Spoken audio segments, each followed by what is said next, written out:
En la entrevista estelar de Encuentro Directo nos acompaña la noche de este sábado Pacal Peña Pérez. Él es abogado y doctor en Derecho Internacional.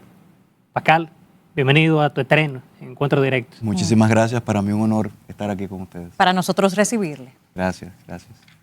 Gracias, Pacal.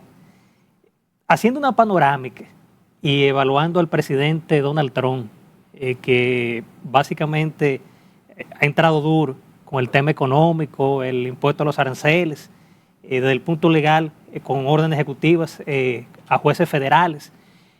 Danos tu opinión al respecto sobre este segundo mandato de Trump, pero también su efecto aquí en República Dominicana.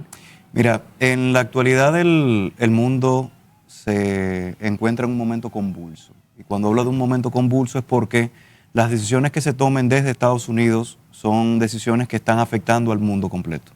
Esto implica desde lo económico, desde lo geopolítico, como también, por supuesto, desde la situación jurídico, militar, en general, todo. ¿Y a qué me refiero con esto? En que nosotros estamos viendo a un Estados Unidos que tiene un impacto indudable y que tradicionalmente ha sido y quien ha sido el líder a nivel mundial. La hegemonía la mantiene, sin embargo, con una visión un tanto distinta. Y cuando hablo de una visión un tanto distinta, estamos viendo a un Donald Trump con una postura un poco más fría, un poco más dura y queriendo pues nacionalizar, aislarse de las organizaciones internacionales. Por eso hemos visto cómo él ha salido ya de la OMC, de la Organización de Derechos Humanos de la ONU, entre otros. Resultado también de esto, miren cómo Trump está tomando medidas que son no extrañas, vale resaltar, no son extrañas en cuanto a temas migratorios, por ejemplo. La política migratoria de Trump no ha cambiado en grandes rasgos de lo que ha sido, o lo que fue, mejor dicho, la política del presidente Biden, incluso la de Obama. Obama y Biden incluso expulsaron a más inmigrantes ilegales que lo que hizo Trump en su primer mandato. De hecho, a Obama le vale el mote muy popular en los Estados Unidos de Deporter in Chief. Así es. De manera que obviamente hay un tema de mercadeo que ha manejado muy bien la imagen para que no le caiga al verdadero creador de ciertos asuntos migratorios en su lugar. Pero a mí me gustaría entrar en un detalle muy particular con la migración, porque es un tema que para los dominicanos tiene múltiples implicaciones con Haití como vecino. De hecho, una situación que a nivel de estadísticas demográficas y de criminalidad nos habla de una realidad a la cual solo nos queda acogernos a aquel refrán de a grandes males, grandes remedios.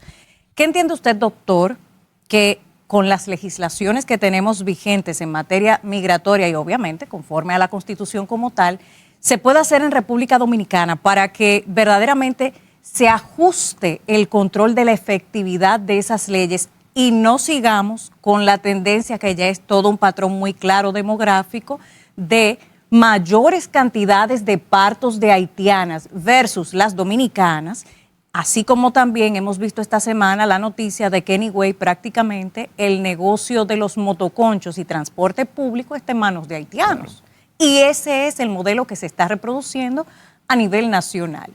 ¿Qué medidas con lo que tenemos podemos hacer para hacerlo más efectivo? Mire, su pregunta es muy interesante y yo creo que la introducción que usted ha hecho es perfecta porque nos aterriza a la realidad de la República Dominicana, la cual difiere un poco de la de Estados Unidos en cuanto justamente a la legislación. República Dominicana establece, insisto, diferente a Estados Unidos, establece que solo serán dominicanos aquellos que hayan nacido en la República Dominicana de padres en estado regular. En un estado regular. Estados Unidos no. Estados Unidos, todo aquel que nazca tiene el denominado ius solis, ¿verdad? Entonces, República Dominicana, en cuanto a legislación, aparentemente tiene un régimen un poco más robusto. Ahora, en cuanto a la aplicación, en cuanto a la institucionalidad, en cuanto a la conciencia ciudadana, pero además también en cuanto a las sanciones de aquellos que ilegalmente transportan a los ciudadanos ilegales. independientemente de dónde provengan. Y esto es importante porque fíjense cómo Estados Unidos ha tomado medidas, me parece correcta. El presidente Abinader hace unas semanas promovió exactamente lo mismo, declarar a las bandas haitianas, por ejemplo, y esto quiero aquí separar, las bandas haitianas como terroristas, ¿verdad? Grupos terroristas. Esto haría que cualquier inmigración irregular, ilegal de personas dentro de estas bandas, pues se le daría un tratamiento que no solamente sería el de una deportación pura y simple, sino que, por supuesto, habrían medidas de parte del Estado Dominicano, incluso de prisión, medidas todavía un poco más fuertes. Pero me llama la atención cómo podría el Estado Dominicano identificar a los haitianos que en su mayoría no tienen un simple documento de identidad, mucho menos a esta escala cuando hemos tenido la realidad de que el año pasado, solo por citar un caso reciente, en al menos 3 ocasiones fueron detenidos en algunas provincias fronterizas miembros de bandas activas de los 400 Mowoso, y lo supieron las autoridades dominicanas porque al entregarlo por tema migratorio a las haitianas, fueron las haitianas las que alertaron a las nuestras de quiénes se trataban, porque obviamente entre ellos sí se identifican. Y hace unos meses, no recuerdo el nombre, hubo uno de esos pandilleros que fue arrestado en la República Dominicana, fue entregado a las autoridades haitianas. Y le aplicaron bacalé. Y le aplicaron, lo lincharon, y ahí concluyó las actividades criminales de esta persona. Yo ahí quiero resaltar algo. Y usted lo mencionaba también perfectamente. República Dominicana aún tenga una legislación que permitiría la deportación, República Dominicana necesita reforzar frontera. La seguridad hace que aún nosotros deportemos y deportemos y deportemos, se regresan. Y el regresar implica 2 cosas. Uno, que van a entrar nuevas personas, evidentemente, de que eso está libre, etcétera, pero al mismo tiempo de que no se están tomando las medidas para aquellos que están traficando, para los espacios donde o por donde se están trasladando. Y República Dominicana sin duda necesita mayor inversión, tanto en la frontera, subir el muro, como también el tema de drones, inseguridad militar, entre otros. Esa yo creo que es la situación, la peor situación que tiene el país. Pacal, en materia económica, vemos que, por ejemplo, algunos o casi todos bancos de inversión y hasta la Reserva Federal han pronosticado lo que es una caída en el crecimiento y el aumento de la inflación, y hasta algunos proyectan una estanflación, mientras que aquí las autoridades básicamente pintan un panorama que como que la economía está resiliente. Danos tu opinión al respecto sobre este balance económico. Yo creo que, y aquí conecto con lo que introducía a partir del comentario, República Dominicana se encuentra, al igual que todo el mundo, en un momento delicado. Y cuando hablamos de un momento delicado es que, señores, el tema de las deportaciones de dominicanos a la República Dominicana va a afectar el envío de remesas. La inversión extranjera va a contraerse. Me refiero, la economía va a contraerse justamente porque nosotros vamos a ver cómo habrá menos inversión, pese a la posibilidad, vale resaltar, de algunos temas que se han hablado, el tema de la explotación de tierras raras, de la posibilidad tal vez de explotar el mercado de semiconductores. Del mercado de semiconductores, pero al mismo tiempo el mercado de semiconductores, hace 3 semanas, Donald Trump estableció a través de decreto la limitación del financiamiento a las empresas establecidas en Estados Unidos, lo cual también puede impactar positivo o negativamente. Digo positivamente porque, por un lado, podría generar inversión en países como el nuestro, pero negativamente también porque el dinero que estaba destinado a esos fines va a ser reducido de manera inmediata. Al mismo tiempo, nosotros estamos viendo a un Estados Unidos que, si bien está apostando al crecimiento y desarrollo de su país, lo está pensando a través de ¿qué? A través de la inversión a lo interno, generación de manufactura, entre otras cuestiones. Y al mismo tiempo, y por último, todo esto considerando sí la posibilidad de algunos le llaman nearshoring, el acercamiento a la inversión, el acercamiento de las costas, ¿verdad? Pero sí hay que verlo desde la perspectiva del aliado, del ally shoring o friend shoring. Es decir, estamos ante un país amigo con la República Dominicana y este país amigo nos lleva a la posibilidad de tener las puertas abiertas a inversión. Pero insisto, todo esto es ahora mismo incierto porque se está apostando al aislacionismo, se está pensando a la inversión a lo interno de Estados Unidos. Otro de los aspectos que también forman parte de las noticias esta semana aconteció con un recurso de inconstitucionalidad que se incoó ante el Tribunal Constitucional para, de manera específica, conocer la disposición transitoria que impide la reelección del presidente Luis Abinader, amparándose en una serie de articulados de la Constitución Dominicana, entre ellos el 39, 22, 110 y 120, sabiendo que obviamente cuando hablamos del primero de ellos hablamos de la igualdad ante la ley, igualdad de condiciones. Entonces, nos haría preguntar, ¿es esto una forma también a nivel político, electoral, de que se abran otras posibilidades ya conocidas también? Porque si se le aplica a uno, se le aplica al otro, obviamente. Estamos hablando de Danilo Medina, por ejemplo. ¿Qué posibilidades jurídicas y legales tiene este recurso en el escenario actual? Ya en varios países han habido recursos parecidos a los fines de permitir lo que es la reelección y la reelección indefinida. Vamos a aterrizarlo, conforme su pregunta, a la realidad de la República Dominicana. Yo creo que la realidad de la República Dominicana a través de los años ha reafirmado el compromiso de que si bien hay reelección, la reelección sea una reelección limitada. Desde la perspectiva política, me parece que el presidente Abinader ha sido bastante firme con su postura y yo creo que eso es muy valorable, muy respetable y me parece que sería coherente con su discurso a lo largo de todos los años. Aunque había dicho en primer momento que no se postularía para una reelección. Exacto. Y está en un segundo mandato de reelección. Por eso que se ha abierto. Pero la Constitución sí lo permitía. Entonces, miren, uno es una decisión política, la otra es una decisión que ya la Constitución te impone. No puedes simplemente reelegirte. Pero es que tanto en una como en otra tampoco se le permite a Abinader reelegirse a partir de lo adelante. Bueno, en la actualidad, conforme las disposiciones de nuestra Constitución, él no puede reelegirse. Tan simple como eso. ¿Por el transitorio o porque comienza el conteo desde cero con respecto al famoso artículo 124? Excelente pregunta, muy buena pregunta. La Constitución es clara y el transitorio establece la imposibilidad, en el caso específico del presidente Abinader, de reelegirse.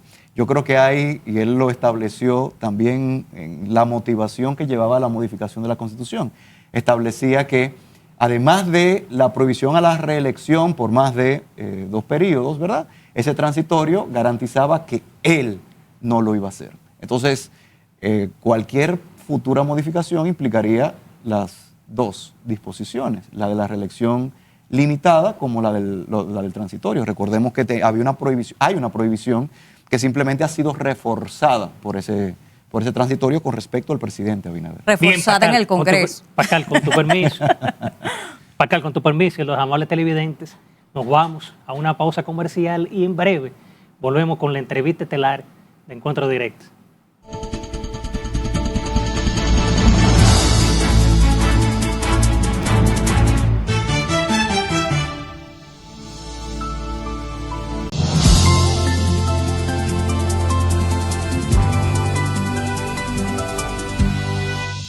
Ya estamos de regreso, Encuentro Directo, y nuestro invitado, el doctor Pascal Peña Pérez, doctor en Derecho Internacional, así como también especialista en la materia constitucional, una que de hecho habíamos dejado hace apenas unos minutos, y nos gustaría concluir con otra de las tantas aristas del tema con respecto al recurso de inconstitucionalidad que se incoó ante el Tribunal Constitucional y la posibilidad o no, jurídicamente hablando, de que ese transitorio que impide la reelección del presidente Luis Abinader pueda conocerse y prosperar. Habíamos dicho que el artículo, digamos, histórico en República Dominicana, el 124, con respecto a la reelección, ya había sido modificado en tantas ocasiones y se ha convertido en un instrumento evidentemente de manejo y dominio del poder, control. Pero a partir de este transitorio, ¿qué tanto peso o seguro puede verdaderamente confirmarse si en realidad ni siquiera hubo un referendo que pudiera solidificar esa pretensión expuesta por el presidente Luis Abinader y este transitorio? ¿Realmente está la posibilidad de que el presidente Abinader no pueda reelegirse por ese transitorio? Vamos a ver, yo creo que la posibilidad de no reelegirse no solamente viene por el transitorio, viene por las disposiciones de la Constitución que impide una reelección más de dos, ¿verdad? Más de 2 periodos. Son 2 periodos y ya. Ahora. O sea que no cuenta desde cero la nueva reforma 40. No, para nada, porque ese transitorio además garantiza de que eso no suceda ni con él ni con ningún otro eventual candidato. La República Dominicana creo que ha afianzado a lo largo de los años, y ya esto tiene un aspecto histórico, el rechazo a reelección indefinida. Ya República Dominicana sabemos lo que ha sucedido a lo largo de los años. Y yo creo que apostar a dejar abierta esa posibilidad podría costarnos mucho. No estoy diciendo que no tenga las condiciones, las capacidades y que incluso a través del voto popular pueda generarse. Bueno, pero el voto popular, de hecho, teniendo la posibilidad de que fuera tomado en consideración el Congreso, que se supone tiene legisladores que representan nuestros intereses, lo dejaron, tras una votación interna, al margen. Entonces, claro, usted podrá decir, no hay una ley que regule la materia. Sin embargo, precisamente en el Congreso Nacional se puede hacer. Sí, pero recordemos que justamente por eso hay un peso y contrapeso entre los 3 poderes del Estado. El Poder Ejecutivo tiene su cabeza, el Poder Legislativo tiene su autonomía para decidir y el Judicial tiene el marco de sus competencias para, justamente, en caso de que se presente algún recurso, como en estos días, creo que se presentó un recurso de inconstitucionalidad justamente para eso. Entonces, el Poder Judicial podrá valorar eso. El Poder Legislativo podría convocar eventualmente y estoy hablando de una asamblea revisora, la posibilidad de modificar estas disposiciones. Siempre queda abierta esa posibilidad. Pero las modificaciones que se realizaron a la Constitución el año pasado, precisamente lo que han tratado es de evitar de que esto se convierta en, la posibilidad me refiero de modificar la Constitución para el tema electoral, se convierta en una herramienta que se siga utilizando. Pero si yo tengo las 2/3 partes de las cámaras legislativas, entonces no hay tal seguro. Y ahí yo creo que viene algo muy importante con ese tema, y es ver la coherencia política y la coherencia institucional de parte del presidente Luis Abinader con respecto a esa posibilidad. ¿Tiene las condiciones para presentarse jurídicamente? No. ¿Tendría la posibilidad, a través de su liderazgo político, de promover la modificación de la Constitución? La respuesta es sí. Hay que ver cómo va a utilizar ese poder. Yo creo que el presidente, siendo coherente con lo que ha hecho hasta el momento, se decantará por la segunda. Es decir, mantenerse sin reelegirse una nueva vez. Pascal, pasando a otro tema, hubo algo que se mantuvo durante toda la semana y fue el caso de la joven hindú desaparecida, donde aquí todo el mundo sabe que se convierte en CSI, dando su testimonio. Pero hablando con el abogado, que también es especialista en temas penales, ¿cómo podría el Ministerio Público abordar este tema cuando hasta ahora no hay cadáver? No solo que no hay cadáver, porque el hecho de que no haya cadáver no impide la investigación o una eventual acusación. Lo que sí aquí hay son varias cosas. Fíjense cómo la familia no va a interponer, me refiero a la familia de la joven, no va a interponer querella. De hecho, a mí me sorprendió, pero lo han descargado básicamente. 2, miren cómo la familia ha pedido que el Estado declare a esta joven como desaparecida. Sin embargo, el régimen jurídico que nosotros tenemos es un régimen jurídico obsoleto y tiene que pasar más de 20 años para que se declare formalmente pues desaparecida y se emita pues la documentación correspondiente. Pero además también, fíjense cómo las autoridades norteamericanas vinieron a auxiliar, a apoyar, como querramos llamar, a las autoridades dominicanas. Entonces vemos aquí 2 cosas. Una, que en primer lugar el Ministerio Público de la República Dominicana con el FBI de Estados Unidos pues hicieron las investigaciones y las indagatorias del lugar. En caso de que se encuentre el cuerpo, se encuentren nuevos elementos, con mucha seguridad lo que va a suceder es que el proceso pueda continuar en Estados Unidos si así se decide. Si no, pues entonces, nada, lamentablemente el tiempo pasará y se agotará la vía. Y como ya él salió fuera del país y la misma familia como se está dando por vencido.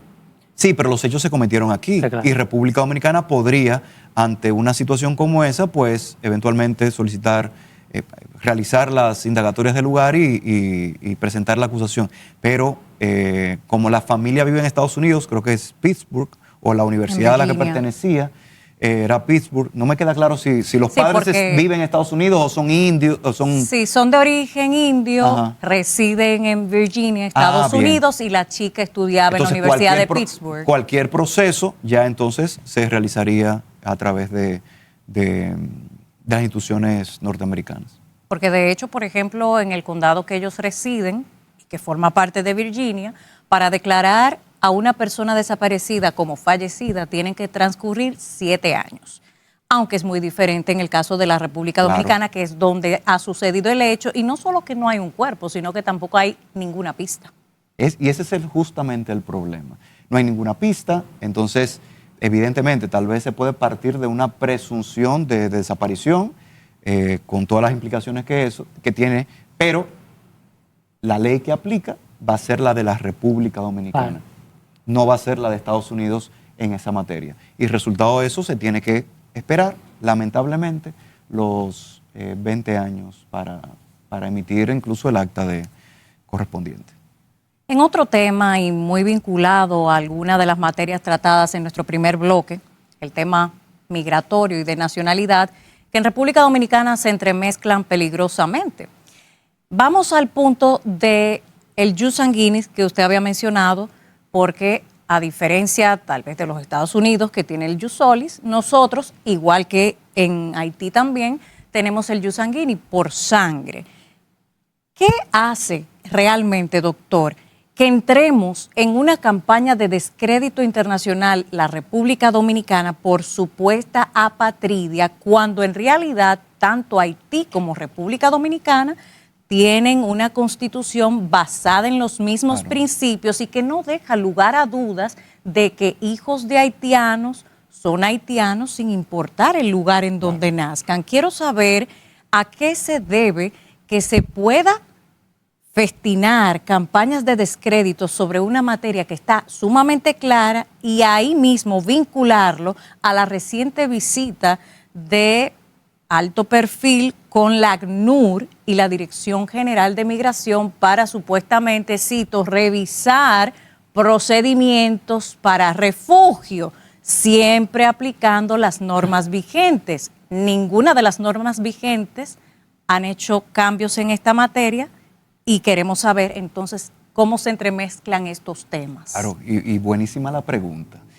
Miren, voy a separar en 3 elementos. El primero es el tema del jus sanguinis. Jus sanguinis, recordemos que nuestra Constitución establece, claramente establecido, jus sanguinis y el jus solis condicionado. Jus sanguinis, toda persona que nace de padres dominicanos en territorio extranjero va a ser dominicano porque sus padres son dominicanos. Jus solis condicionado, todo extranjero que nazca en territorio dominicano, siempre que esté en condición de legalidad, ni siquiera en tránsito, pues será dominicano. Ahora bien, Esto, para empezar a desglosar, esto implica que toda persona que esté en la República Dominicana en tránsito o que sea un diplomático, que igual se considera conforme a la Convención de Viena de Relaciones Diplomáticas y la de Consulares, que están... bueno, está literalmente en tránsito. Literalmente en tránsito, Sí. Independientemente dura 3 años, 4 Claro. años, ¿verdad? En servicio exterior, no, sus hijos no van a ser dominicanos. Correcto. Van a ser del país correspondiente. Ahora bien, en la República Dominicana, como decíamos hace un momento, ha sido catalogada como un país que genera patridia. ¿Por qué? Porque desde la sentencia 169-12, 168-13, 13, perdón. y luego la ley de naturalización especial 169-14. Pero no le dice la histórica sentencia 168-13. Así es, 168-13 y la 169-14. y la ley 169-14, se entendía que se le estaba quitando, se estaba desnacionalizando a aquellos que habían nacido en la República Dominicana de padres extranjeros desde el año 1929 hasta cuando fue dictada la sentencia 168-13. Siguiendo los mismos parámetros precedentes de la Suprema Corte de Justicia que actuaba al momento como lo que ahora el Tribunal Constitucional. Entonces, la 2005, claro, para ser específicos. Claro, la discusión nacía por opiniones consultivas que se habían emitido de parte de la Convención Americana de Derechos Humanos, la Corte Interamericana de Derechos Humanos, decisiones que ya habían sido dictadas en ese momento, decisiones famosas, Jan y Bosico, en otras repúblicas de la dominicanas. cual nos desvinculamos en el año 2014 de la Entonces, Corte. yo tengo unas reservas con ese tema que si quiere lo conversamos en un momento. Pero, y en resumen, pienso que no estamos tan desvinculados como creemos. Pero en ese caso, nosotros vemos que la República Dominicana ha sido pues atacada por ese tema. La República Dominicana está cumpliendo con su ley migratoria. Quienes no cumplen con las condiciones, entonces no pueden ser dominicanos puro y simple. Como pasa en todos los países. Y eso voy a mencionar justamente. Y aquí viene el segundo escenario. Esta política migratoria la tiene República Dominicana como la tiene cualquier otro país.